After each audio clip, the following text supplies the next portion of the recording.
పరమ పావనమైన గోదావరి నదీ తీరాన రాజమహేంద్రవరంలో చక్కని వాస్తు నిర్మాణ శైలితో రూపకల్పన చేసిన విశిష్ట ఆధ్యాత్మిక సుందర భక్తి నిలయం ఇస్కాన్ వారి రాధాకృష్ణ ఆలయం.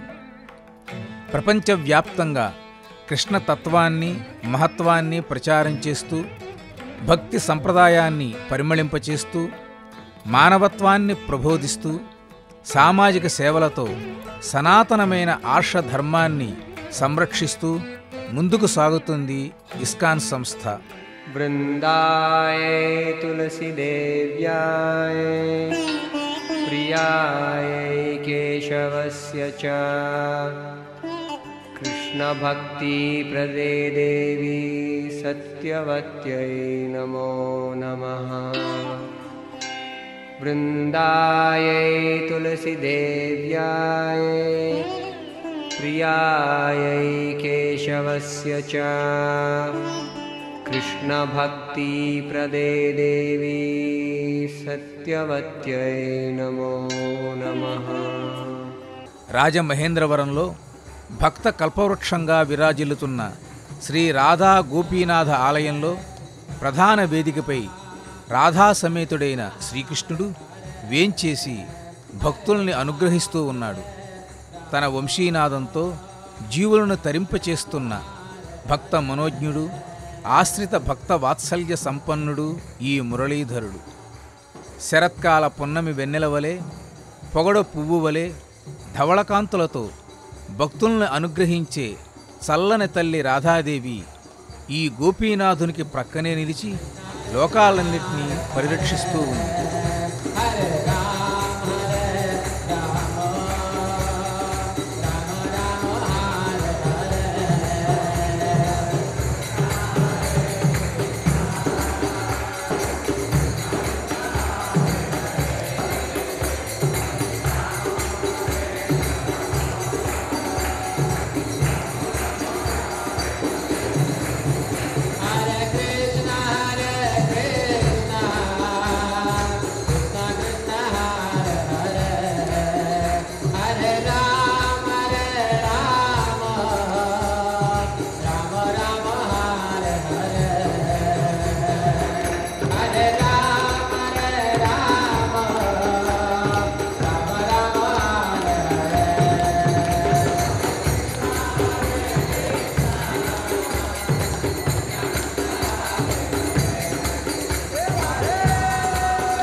కలియుగ ప్రత్యక్ష దైవము, ఆశ్రిత భక్తవాత్సల్య నిలయ స్వరూపము, భక్తుల కొంగు బంగారమైన శ్రీ వెంకటేశ్వర స్వామివారు కూడా ఈ ఆలయంలోనే నెలకొని ఉండటం విశేషం. ఉజ్వలమైన ఆభరణాలతో, సుగంధ పుష్పమాలికలతో, రమణీయమైన వస్త్రాలంకారాలతో కన్నుల పండువుగా ఉన్న దేవీ దేవతామూర్తులకు అర్చక స్వాములు సభక్తికంగా పూజలు నిర్వహిస్తూ ఉన్నారు.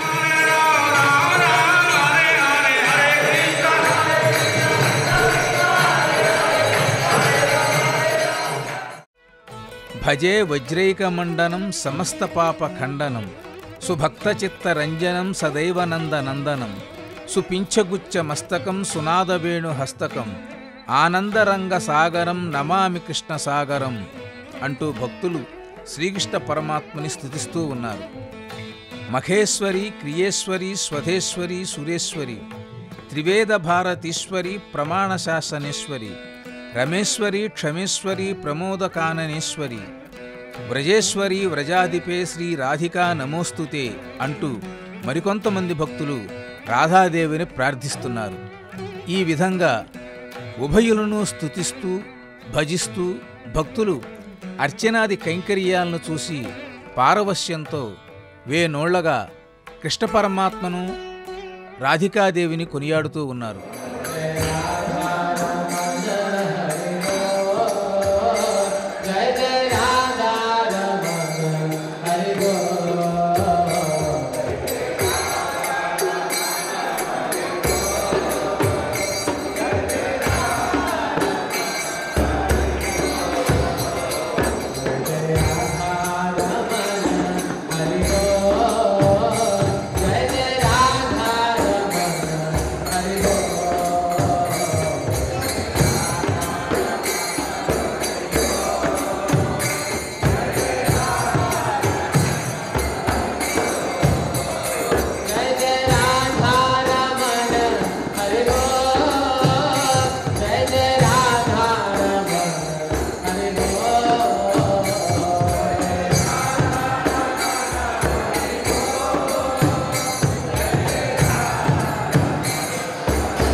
ధూపదీపాలను మంగళహారతిని అర్చకులు రాధాకృష్ణులకు, సుభద్ర బలభద్ర జగన్నాథులకు, శ్రీనివాసస్వామికి సమర్పించారు. స్వామివార్లకిచ్చిన పవిత్రమైన హారతిని భక్తులు తమ నేత్రాలకి అద్దుకోవటం సంప్రదాయం. ఈ విధంగా చేయటం వలన శారీరక, వాచిక, మానసిక దోషాలు తొలగిపోతాయని మన ఋషుల యొక్క భావన. ప్రళయపయోధి జలే ధృతవానసి వేదం, ప్రళయపయోధి జలే ధృతవానసి వేదం, విహితవహిత్రచరిత్రమఖేదం, విహితవహిత్రచరిత్రమఖేదం, కేశవధృతాमीन शरीरा जय जगदीश हरे, जय जगदीश हरे, जय जगदीश हरे, केशवधृतामीन शरीरा जय जगदीश हरे, जय जगदीश हरे, जय जगदीश हरे, क्षितिरिह विपुलतरे तिष्ठति तव पृष्ठे, क्षितिरिह विपुलतरे तिष्ठति तव पृष्ठे, धरणि धरण किन चक्रगरिष्ठे, धरणि धरण किन चक्रगरिष्ठे, केशवधृता कूर्म शरीरा जय जगदीश हरे, जय जगदीश हरे, जय जगदीश हरे, केशवधृता कूर्म शरीरा जय जगदीश हरे, जय जगदीश हरे, जय जगदीश हरे, वसति दशन शिखरे धरणी तव लग्ना, वसति दशन शिखरे धरणी तव लग्ना, शशिनी అనంతరం శంఖంతో పవిత్ర జలము, ఇతర ఉపచారాలు గావించి నివేదనను సమర్పించడం జరిగింది. చామరము, నెమల పింఛముతో చేయబడిన విసినకర్రతో దివ్య దేవతామూర్తులను, శీతల సుగంధమైన వాయు స్పర్శను అర్చకులు సమర్పించారు. అర్చనలు జరుగుతున్న సమయంలో భక్తులు ఆనందంతో పాటలు పాడుతూ, నృత్యం చేస్తూ, పారవస్యంతో, వివిధ వాయిద్యాల నాదాలతో భజనలు గావిస్తూ రాధాకృష్ణుల పద సన్నిధిలో జీవితాన్ని చరితార్థం చేసుకుంటున్నారు. హరే కృష్ణ హరే కృష్ణ కృష్ణ కృష్ణ హరే హరే, హరే రామ హరే రామ రామ రామ హరే హరే, హరే కృష్ణ హరే కృష్ణ కృష్ణ కృష్ణ హరే హరే, హరే రామ హరే రామ రామ రామ హరే హరే, హరే కృష్ణ హరే కృష్ణ కృష్ణ కృష్ణ హరే హరే, హరే రామ హరే రామ రామ రామ హరే హరే. పూజ అయిన తర్వాత భక్తులు వినమ్రంగా స్వామివారికి సాష్టాంగ నమస్కృతిని చేయటం ఆలయ సంప్రదాయంలో ఒక భాగం. ఉరసా శిరసా దృష్ట్యా మనసా వచసా తథా పద్భ్యాం కరాభ్యాం ప్రణామో అష్టాంగ ఉచ్యతే అని చెప్పటం జరిగింది. ఈ విధంగా చెయ్యటం వలన భగవంతునికి భక్తుడు తాను దాసుడని చెప్పుకోవటం అనే విశేషం ఇక్కడ కనిపిస్తూ ఉంటుంది. అహం కన్నా దాసోహమే మిన్న కదా. ఇస్కాన్ మందిరము యొక్క సాంప్రదాయము బ్రహ్మగౌడి మత సాంప్రదాయం.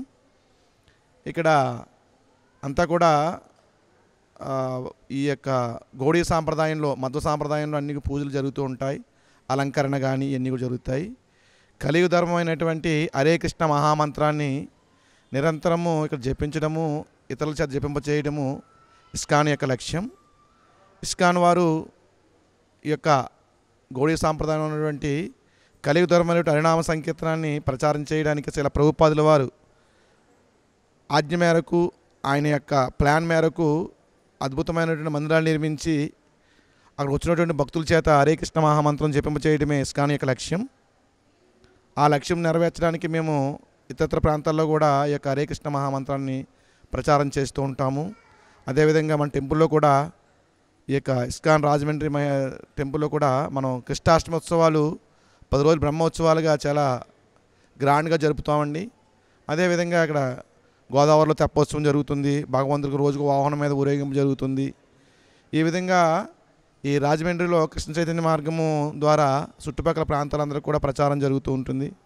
ఎంతోమంది ఈ యొక్క హరే కృష్ణ మహామంత్రాన్ని జపిస్తూ భాగవతత్వాన్ని వింటూ వాళ్ళు ఎంతో జీవితాన్ని మార్చుకుని ఎంతోమంది భక్తిభావంతో తమ జీవితాలు జీవించడానికి ఎంతోమంది సుముఖతంగా వచ్చి వాళ్ళ జీవితాలు మార్చుకుంటూ ఉన్నారు.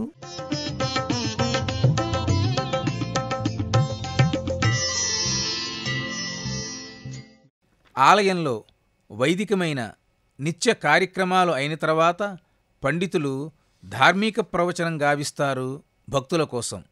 హరే రామ హరే రామ రామ రామ హరే హరే, హరే కృష్ణ కృష్ణ కృష్ణ హరే హరే, హరే రామ రామ రామ హరే హరే. దేహము ఎప్పుడైతే పరిసమాప్తి అవుతుందో దీనికి సంబంధించినవన్నీ కూడా పరిసమాప్తి అయిపోతుంది. మరి మనతో వచ్చేదేంటి? మనం చేసుకున్నటువంటి కర్మల యొక్క ఫలితాలు. మనం మంచి చేసామనుకోండి మంచి వస్తుంది, చెడు చేస్తే చెడు వస్తుంది. చాలామంది ఏమంటారు అంటే ఇది ఒకటే జన్మ, ఇంకో జన్మ లేదంటారు. ఈ జన్మలో ఉన్నదిని అవకాశాన్ని ఉపయోగించుకొని ఎంజాయ్ చేయమంటారు. అది సత్యమైతే ఎందుకు ఈ వ్యత్యాసాలు ఉన్నాయి? ఒకడు అందంగా పుడుతున్నాడు, ఒకడు అందవిహీనంగా పుడుతున్నాడు, ఒకడు ఆరోగ్యంగా పుడుతున్నాడు, ఒకడు అనారోగ్యంతో పుడుతున్నాడు, ఒకడు ధనికుడుగా పుడుతున్నాడు, ఒకడు పేదవాళ్ళ పుడుతున్నాడు, ఒకడు జ్ఞానిగా పుడుతున్నాడు, ఒకడు శుద్ధ ముద్దవతారంలో పుడుతున్నాడు. మనం చూస్తున్నాం కదా. ఎందుకు ఈ వ్యత్యాసాలు ఉన్నాయి? అందరూ ఒకేలాగా ఉండొచ్చు కదా. దీనికి కారణం ఏంటంటే మనం చేసుకున్నటువంటి కర్మ. ఉదాహరణకి స్కూల్లో చదువుకునే పిల్లలు ఉన్నారనుకోండి, ఆ టీచర్ అందరికీ ఒకటే బోధిస్తాడు, కానీ అందరికి ఒకటే మార్కులు రావు. ఎందుకు రావు? వాడు ఎంత శ్రద్ధ పెట్టాడో దాన్ని బట్టి మార్కులు వస్తాయి. అలాగే మానవ జన్మ ఎత్తిన తర్వాత ఈ మానవ జన్మలో మనం చేసే ప్రతి యాక్టివిటీకి లెక్క ఉంటుంది, వేరే జన్మల్లో ఉండదు. జంతు జన్మల్లో ఆ విధమైనటువంటి కర్మ ఉండదు. అవి మీరు గమనించి చూస్తే ఏ జంతువు కూడా దానికి నియమించినటువంటి విధానం నుంచి మార్పు చెందదు. ఉదాహరణకి ఆవు ఉందనుకోండి, అది గడ్డే తింటుంది, అది క్రూర కర్మలు చేయదు. పులి ఉందనుకోండి, అది మాంసం తింటుంటుంది, అది గడ్డి తిందు. వెజిటేబుల్స్ స్వీట్స్ పెడితే తిందది. సో ఏ జంతువైనా చూడండి వాటి యొక్క కర్మలు యాసిడీస్గా ఫాలో అవుతాయి. కానీ మానవుడి దగ్గరికి వచ్చేటప్పటికి భగవంతుడు ఆప్షన్ ఇచ్చాడు. ఎందుకు ఇచ్చాడంటే ఇంకా ఉన్నతమైనటువంటి కార్యక్రమాలు చేయడానికి ఇచ్చాడు. కానీ మనం ఏం చేస్తున్నాం అంటే దాని అధమైన కార్యక్రమాలకు ఉపయోగిస్తూ ఇంకా డిగ్రేడ్ అయిపోతున్నాం, మనం ఇంకా దిగజారిపోతున్నాం. సో ఈ మానవ జన్మలో మనకి హయ్యర్ ఇంటెలిజెన్స్ ఇచ్చాడు భగవంతుడు, మనకి ఉన్నతమైనటువంటి బుద్ధిని ఇచ్చాడు. ఈ బుద్ధితోటి మనం ఉన్నతమైనటువంటి కార్యక్రమాలు చేయాలి. అప్పుడు కర్మ అనేది రికార్డ్ అవుతుంది. మనం కూడా మామూలు సమాజంలో చూడండి, చిన్నపిల్లలు ఏదైనా వాళ్ళ చేతిలో పొరపాటున ఏదైనా ఒక నష్టం జరిగినా కానీ దాన్ని పరిగణలోకి తీసుకోవాలి. ఎందుకంటే చిన్నపిల్లవాడు చేసాడు వదిలేస్తారు. అదే ఎదిగినవాడు చేసాడు అనుకోండి, వాడిని నష్టపరిహారం చెల్లించమంటారు. అదేవిధంగా జంతువులు వాటికి కర్మ ఉండదు. మానవుడికి ఉన్నతమైనటువంటి జ్ఞానం ఉంటుంది కాబట్టి వాడి కర్మ ఉంటుంది. మానవుల్లో కూడా 8 ఏళ్ల వయసు నుంచి స్టార్ట్ అవుతుందంట. 8 ఏళ్ల వయసు నుంచి స్టార్ట్ అవుతుంది మన కర్మ. అంతకుముందు మన కర్మ, ఎందుకంటే మనకు సంపూర్ణంగా బుద్ధి ఎదగదు. ఒక 8 ఏళ్ల వయసు వచ్చేటప్పటికి కొంచెం అంత అవగాహన అవుతుంది. వాడు చెప్పింది వింటాడు, అర్థం చేసుకుంటాడు, దాన్ని ఫాలో అవ్వగలుగుతాడు. ఆ ఏజ్ నుంచి అతనికి కర్మ అనేది ప్రారంభం. సో ఈ విధంగా భగవంతుడు మన యొక్క ఆనందం గురించి, జీవుడు ఏం చేస్తానంటే ఈ భౌతిక జగత్తులో త్రిగుణాలకు లోబడి, సత్వరజ స్తమో గుణాలకు లోబడి నానా రకాలైనటువంటి కర్మలు చేస్తూ ఉన్నాడు. భగవంతుడు ఈ అజ్ఞానంలో చేసేటువంటి ఈ కర్మల నుంచి అతను విముక్తిని చేసి అతను నిజమైనటువంటి మేలు చేసే కర్మలు అతను బోధించాలని ఈ ఆధ్యాత్మిక జ్ఞానాన్ని అతనికి ఇవ్వడం జరిగింది. భారతదేశంలో తులసీమాతకు పూజ చేయటం సనాతనమైనటువంటి సంప్రదాయం. ఈ తులసీ పూజను చేస్తూ తమ గృహాలు సమృద్ధిగా ఉండాలని, సామాజిక శ్రేయస్సు కలగాలని ప్రార్థిస్తూ ఉంటారు. తులసీ పూజ గృహంలో కన్నా దేవాలయంలో విశేషమైన ఫలితాన్ని ప్రసాదిస్తుంది. ఈ కారణం వల్ల గోపీనాథ ఆలయంలో తులసీ పూజ విశేషంగా జరుగుతూ ఉంటుంది. బృందాం బృందావనీం విశ్వపూజితాం విశ్వపావనీం పుష్పసారాం నందినీంచ తులసీం కృష్ణజీవితం అంటూ భక్తులు అమ్మవారికి సంబంధించిన ఈ 8 నామాలు స్మరిస్తూ ఉన్నారు. ఈ విధంగా స్మరించడం వలన తులసీమాతకి ఎంతో ఆనందం కలుగుతుంది. తులసీ స్మరణేనేవ సర్వపాపం వినశ్యతి అని చెప్పబడింది. తులసీమాత యొక్క నామస్మరణ చేస్తే చాలట మన పాపాలన్నీ నశించిపోతాయి. తులసీ మొక్క చుట్టూ ప్రదక్షిణ చేస్తే విష్ణుమూర్తి చుట్టూ ప్రదక్షిణ చేసినంత మహాపుణ్యం లభిస్తుంది అని పురాణాల ద్వారా తెలియబడుతూ ఉంది.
ఇక్కడ భగవంతుని అలంకరణ అన్నీ కూడా చాలా సుందరంగా ఉంటాయి.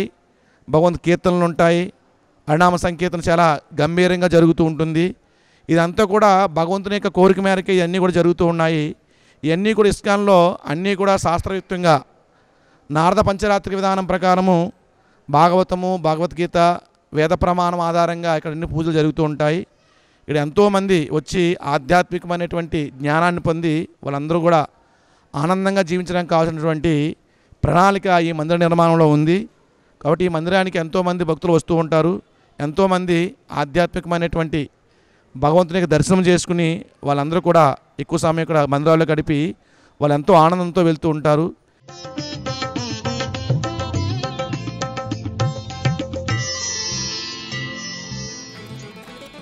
ఆలయంలో జరిగే నిత్య పూజా కార్యక్రమాలలో ఊయల సేవ ఆహ్లాదకరంగా పుణ్యప్రదాయకంగా జరుగుతుంది. ఉత్సవమూర్తులను ప్రధాన వేదిక నుంచి భక్తి శ్రద్ధలతో తీసుకుని వచ్చి ఊయలలో వేంచేపు చేస్తారు అర్చక స్వాములు. వింజామర వీస్తూ శుభ శంఖధ్వానం చేస్తారు. పిమ్మట ఆలయ ఆచారాన్ని అనుసరించి ధూపదీప నివేదనలు సమర్పిస్తారు.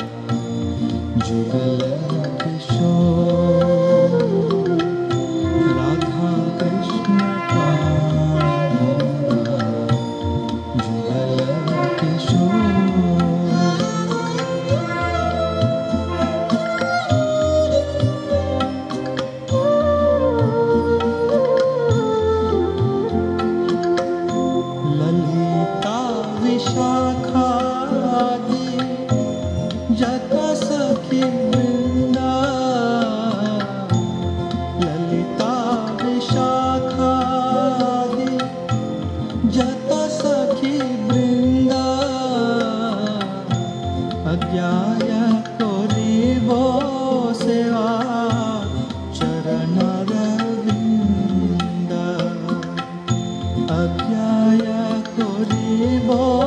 सेवा चरणारविंद। అఖిల లోకాలను తన ఉదరంలో నిక్షిప్తం చేసుకున్న దామోదరుడిని, సకల జీవులను ప్రేమామృతంతో ఆదరించే రాధాదేవిని కీర్తిస్తూ ఊయలను ఊపుతారు.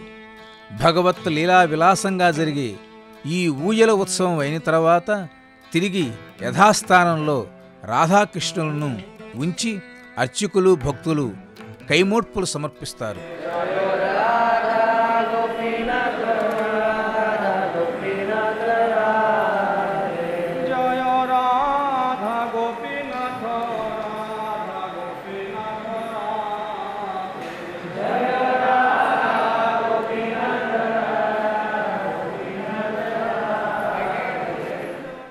ప్రాతకాల వేళ సూర్యభగవాను యొక్క లేలేత కిరణాలు సమస్త జీవులపై ప్రసరిస్తూ ఉంటాయి. సూర్యభగవాను యొక్క స్పర్శతో లోకంలో జ్ఞానం అనేటువంటి వెలుగు ప్రసరిస్తూ ఉంటుంది. దేవాలయాలలో గోపూజ చేయటం సంప్రదాయం. గోవులో అఖిల దేవతలు అధివసించి ఉంటారు అని పురాణవచనం. గోవును చూస్తే ఆ రోజు మనం చేసినటువంటి సమస్తమైన దోషాలు తొలగిపోతాయి. గోభిస్తుల్యం న పశ్యామి ధనం అన్నారు. ఈ ప్రపంచంలోనంట ఆవుకి మించిన ధనం లేదు. ఆవును పూజించినా, ఆవును చూసినా కృష్ణుణ్ణి చూసినట్టే, కృష్ణుణ్ణి చూసినా ఆవును చూచినట్లే అనేటువంటి మహర్షుల యొక్క భావన ఎంతో ఉన్నతమైనది. సమస్త జీవులకందరికీ దివ్యమైనటువంటి మహత్వాన్ని పుణ్యాన్ని ప్రసాదించేటువంటి గోపూజ చేయటం వల్ల ప్రజలకందరికీ సకల శుభాలు కలుగుతాయి.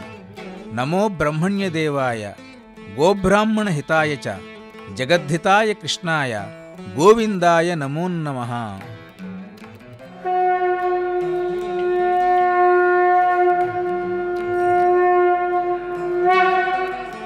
ఇస్కాన్ మందిరంలో ప్రతిరోజు ఉదయము సాయంకాలము స్వామివార్లకు విశేషంగా నిత్యపూజా కార్యక్రమాలు జరుగుతూ ఉంటాయి.